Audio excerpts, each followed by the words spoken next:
Hello बच्चों, this is रेखा। स्वागत है आपका मेरी YouTube channel easy learning with Rekha में। आज हम लोग पढ़ने जा रहे हैं टीआरएनए की संरचना, जिसे इंग्लिश में कहते हैं स्ट्रक्चर ऑफ टीआरएनए। तो चलिए देख लेते हैं। सबसे पहले देखिए, आरएनए जो होता है, आरएनए 3 प्रकार का होता है, एमआरएनए, टीआरएनए और आरआरएनए। देखिए आरएनए कितने तरीके के होते हैं। ये होते हैं 3 तरीके के, मतलब 3 प्रकार के होते हैं। एमआरएनए, इसके बाद होता है टीआरएनए, टीआरएनए के बाद होता है आरआरएनए। ठीक है। एम का मतलब होता है मैसेंजर आरएनए, मतलब संदेशवाहक आरएनए। टी मतलब ट्रांसफर आरएनए, जिसे हिंदी में कहते हैं स्थानांतरण आरएनए। आर से राइबोसोमल आरएनए। ये 3 प्रकार के होते हैं। हम लोग पढ़ने जा रहे हैं टीआरएनए क्या होता है। चलिए देख लेते हैं। ये जो टीआरएनए होता है, इसे स्थानांतरण आरएनए भी कहते हैं। ये कुल आरएनए का मतलब टोटल आरएनए का मतलब 3 प्रकार के होते हैं। तो ये जो टीआरएनए है, टोटल आरएनए का 16 से 18% भाग होता है। इसे एडेप्टर आरएनए भी कहते हैं। तीनों प्रकार के जो आरएनए होते हैं, इसमें टीआरएनए सबसे छोटा होता है और ये घुलनशील भी होता है। घुलनशील को इंग्लिश में कहते हैं सॉल्युबल आरएनए, इसलिए इसे हम सॉल्युबल आरएनए या एसआरएनए भी कहते हैं। देखिए टीआरएनए होता है, इसे ट्रांसफर आरएनए कहते हैं। ये कुल आरएनए का कितने परसेंट होता है? 16 से 18% पार्ट होता है। इसे हम एडेप्टर आरएनए भी कहते हैं। साथ में ये जो 3 प्रकार के आरएनए होते हैं, इसमें टीआरएनए जो होता है सबसे छोटा आरएनए होता है। देखिए एमआरएनए, टीआरएनए, आरआरएनए। जो टीआरएनए होता है सबसे छोटा आरएनए होता है और ये घुलनशील भी होता है। ठीक है। घुलनशील का मतलब ये घुल जाता है, इसलिए हम इसे सॉल्युबल आरएनए या एसआरएनए भी इसे कहते हैं। देखिए ये जो टीआरएनए होता है, ये कोशिका द्रव्य में पाए जाने वाले अमीनो अम्ल को राइबोसोम तक पहुंचाने का कार्य करता है। ये जो टीआरएनए होता है, कोशिका द्रव्य को इंग्लिश कहते हैं साइटोप्लाज्म। कोशिका के बीच में, देखिए जैसे मैंने ये कोशिका बनाई, कोशिका के बीच में जो द्रव भरा होता है, इसे हम कोशिका द्रव कहते हैं। इसी के बीच में केंद्रक होता है, इसमें क्रोमेटिन धागे। तो ये कोशिका के अंदर जो द्रव भरा होता है, इसे हम कहते हैं कोशिका द्रव। ये जो टीआरएनए होता है, ये अमीनो अम्ल को राइबोसोम तक ले जाने का कार्य करता है। कहाँ पर ले जाता है? ये जो कोशिका द्रव होता है, यहाँ पर। ये टीआरएनए की क्लोवर लीफ प्रारूप, मतलब टीआरएनए की क्लोवर लीफ जो संरचना होती है, वो कैसी दिखाई देती है? टीआरएनए की जो संरचना होती है, वो द्विविमीय भी होती है और त्रिविमीय भी होती है। टीआरएनए की द्विविमीय संरचना को क्लोवर लीफ संरचना कहते हैं, जबकि त्रिविमीय संरचना एल के आकार की दिखाई देती है। टीआरएनए की क्लोवर लीफ संरचना में हमें 4 भुजाएं दिखाई देती हैं।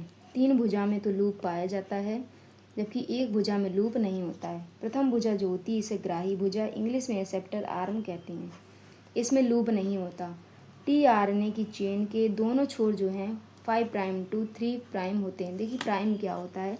जैसे मैंने ये 5 बनाया, इसके ऊपर डैश लगा दिया, तो इसको बोलेंगे प्राइम। इसको क्या बोलेंगे? प्राइम कहते हैं। 3 पर डैश लगा दिए तो इसको कहेंगे 3'। 3' से कहते हैं। ठीक है। टीआरएनए की जो दोनों चेन होती हैं, वो कैसी होती हैं? 5' से 3' तक होती हैं। तीसरे छोर पर, टीआरएनए के तीसरे छोर पर साइटोसिन एडेनिन क्षार पाए जाते हैं। ग्राही भुजा की विपरीत दिशा में जो भुजा होती है, उसे हम प्रतिकोडॉन भुजा या एंटीकोडॉन भुजा कहते हैं। इसके सिरे पर एक लूप पाया जाता है और इस सिरे पर 3 क्षार पाए जाते हैं। क्षार को इंग्लिश में बेस कहते हैं। 3 क्षार पाए जाने के कारण इस भुजा को हम एंटीकोडॉन या प्रतिकोडॉन भुजा कहते हैं। ये जो एंटीकोडॉन भुजा होती है, ये एमआरएनए को पहचानने का कार्य करती है।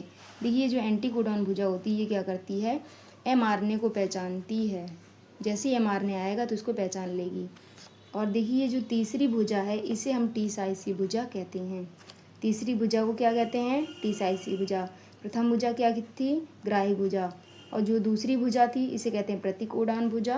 अब ये जो तीसरी भुजा है, इसे हम लोग कहते हैं टी साइसी भुजा। टी साइसी भुजा जो होती है, तीसरी भुजा होती है। इस पर भी क्या होता है? एक लूप पाया जाता है। ये भुजा एमआरएनए को राइबोसोम से जोड़ती है। देखिए एमआरएनए को पहचाना किसने? एमआरएनए को पहचाना एंटीकोडॉन ने। अब एमआरएनए तो मिल गया, ठीक है। मिलने के बाद अब क्या करेंगे? राइबोसोम से कौन जोड़ती है? ये तीसरी भुजा। ये टी साइसी भुजा जो होती है, ये एमआरएनए को पहचान लिया, इसने पहचाना था एंटीकोडॉन ने, ठीक है। अब पहचान लिया, पहचानने के बाद एमआरएनए को राइबोसोम से जोड़ने का काम कौन करती है? तीसरी भुजा, जिसे कहते हैं टी साइसी भुजा। तीसरी भुजा टी साइज की भुजा होती है, इस पर एक लूप होता है। ये भुजा mRNA को किससे जोड़ती है? राइबोसोम से जोड़ती है। अब देखिए चौथी भुजा जो होती है इसे हम लोग कहते हैं डी भुजा या DHU भुजा भी कहते हैं। इसमें एंजाइम से जोड़ने के लिए क्या पाए जाते हैं? स्थल होते हैं। एंजाइम से जोड़ने के लिए स्थान पाए जाते हैं। चौथी भुजा डी भुजा होती है, इसे DHU भुजा भी कहते हैं। इसमें एंजाइम से जोड़ने के लिए क्या होते हैं? स्थान होते हैं, जिन्हें हम लोग कहते हैं एंजाइम स्थल। कुछ tRNA जो होते हैं उसमें एक पांचवी भुजा भी होती है। कुछ tRNA में क्या होती है? एक पांचवी भुजा भी होती है, जिसे हम लोग कहते हैं परिवर्तनशील भुजा, क्योंकि ये परिवर्तनशील होती है। इंग्लिश में वेरिएबल आर्म कहते हैं। देखिए चलिए फिर से एक बार इसमें देख लेते हैं। ये पहली भुजा कौन सी थी? पहली भुजा थी ग्राही भुजा। दूसरी भुजा कौन सी? एंटीकोडॉन भुजा। तीसरी भुजा है टी साइज भुजा। चौथी भुजा कौन सी होती है? डी भुजा होती है, जिसे DHU आर्म भी कहते हैं। पहली भुजा जो थी वो क्या करती थी? इसमें क्या थे? साइटोसिन एडेनिन क्षार पाए जा रहे थे, ठीक है, और इसमें कोई भी लूप नहीं था। दूसरी भुजा एंटीकोडॉन भुजा थी, ये क्या करती थी? mRNA को पहचानती थी। जो तीसरी भुजा है ये क्या करती है? mRNA को इसने देखा, अब किससे जोड़ देगी? राइबोसोम से जोड़ देती है। चौथी भुजा जो होती है इसमें एंजाइम के पहचानने के लिए, मतलब एंजाइम से जोड़ने के लिए स्थान पाए जाते हैं, जिन्हें एंजाइम स्थल कहते हैं। पांचवी भुजा जो है इसका कुछ काम नहीं, ये तो परिवर्तनशील है, इसलिए इसे परिवर्तनशील भुजा कहते हैं। चलिए देख लेते हैं, डायग्राम से हम लोग समझ लेंगे। ये tRNA की क्लोवर लीफ संरचना, ठीक है। ये क्लोवर लीफ संरचना कैसी होती है? द्विविमी होती है। देखिए ये जो डायग्राम आप लोग को दिख रहा है इसमें कितनी भुजाएं दिख रही हैं आप लोग को? 5 भुजाएं दिख रही हैं। ये जो पहली भुजा होती है इसे कहते हैं ग्राही भुजा। इसमें साइटोसिन एडेनिन क्षार पाए जाते हैं। इस भुजा को ग्राही भुजा कहते हैं, इंग्लिश में एक्सेप्टर आर्म कहते हैं, ठीक है। अब इस ग्राही भुजा की विपरीत दिशा में, देखिए ये वाला है ग्राही भुजा, इसकी विपरीत दिशा में कौन सी होगी? एंटीकोडॉन भुजा। ग्राही भुजा की विपरीत दिशा में क्या है? एंटीकोडॉन भुजा है। एंटीकोडॉन भुजा इसलिए कहते हैं क्योंकि यहाँ पर 3 क्षार पाए जाते हैं, इसलिए हम इसे एंटीकोडॉन भुजा कहते हैं।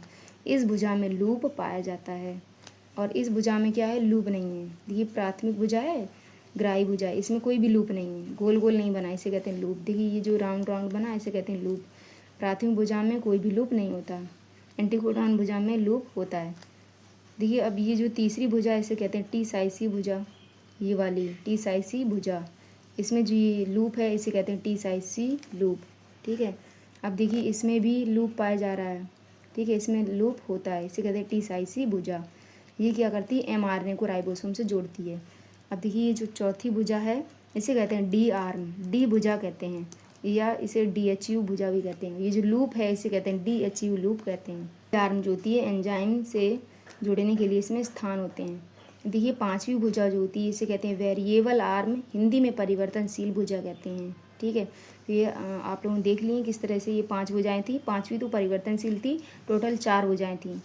एक जो ग्राही भुजा थी इसमें कोई भी लूप नहीं होता। ये जो 3 भुजाएं होती इनमें लूप पाया जाता है।